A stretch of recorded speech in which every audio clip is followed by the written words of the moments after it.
Hola, me llamo Santiago. Y me llamo Pedro. Estamos cocinando arroz con leche. Primero, en el cacerola, pongan la leche, el palito de canela, el limón cascada y el sal a hervir. Con la cuchara, quitan el palito de canela y el limón cascada del cacerola.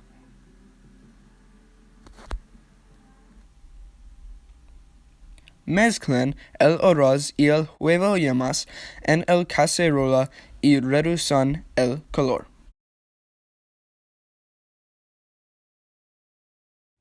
Permitan los ingredientes en el cacerola a fuego lento por 15 minutos y mezclen para todo el tiempo.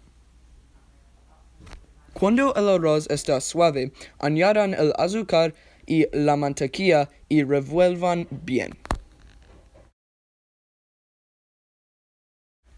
Y finalmente, añadan la nuez moscada. Adios.